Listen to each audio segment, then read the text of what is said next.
আমিও তোমাকে অনেক ভালোবাসি বেবি, উম্মা উম্মা। চারদিকে কেউ নাই, এক্ষুনি কাজ করে ফেলি। হ্যাঁ চোর চোর, আমার গলার হার নিয়ে ভেগে গেল চোর।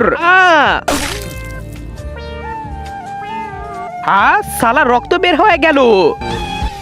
কুত্তা, আমার হার চুরি করলি হারামজাদা।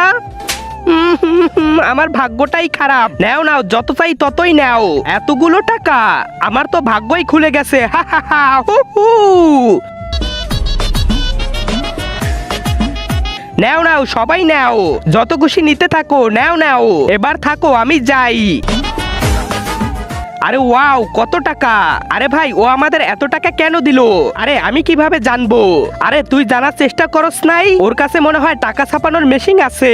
টাকা ছাপানোর মেশিন? হ্যাঁ, চল ওর পিছনে যাই আর ওর টাকা ছাপানোর মেশিন চুরি করে নেই। আর দিনরাত ভর টাকা ছাপাবো আর আমরা কোটিপতি হয়ে যাব ভাই।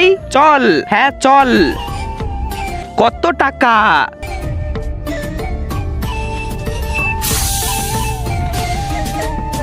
চল ভাই, আমরাও ভিতরে যাই। চল সামনে আগা। আরে ভাই, এ কোথায় আসলাম? হ্যাঁ, এতগুলো টাকা, কিন্তু টাকা ছাপানোর মেশিন তো দেখছি না। আমি দেখাচ্ছি। হ্যাঁ হ্যাঁ, আমাদের কিছু করো না, আমি তোমাদের 1 টাকাও নেই নাই। আমরা তো শুধু তোমার পিছনে এসেছি, তুমি এত টাকা পাও কোথায়? আচ্ছা, তোমরা তাহলে আমার টাকা ছাপানোর মেশিন দেখতে চাও? ওই দেখো। তার আগে তুমি যদি ইন্ডিয়ান হও তাহলে লাইক করো, আর যদি বাংলাদেশি হও তাহলে লাইক সাবস্ক্রাইব দুইটাই করো, আর কমেন্টে তুমি যে দেশে সে দেশের পতাকাটা দিয়ে যাও। হ্যাঁ, ওরা টাকা ছাপানোর মেশিন। হ্যাঁ, আমি প্রতিদিন টাকা বিলাতে যাই যাতে তোমাদের মতো লোভী মানুষেরা পিছনে আসে আর হাত পা ভেঙে টাকা ছাপানোর মেশিন বানাই, ভিখারি বানিয়ে। এখন তোমাদের পালা।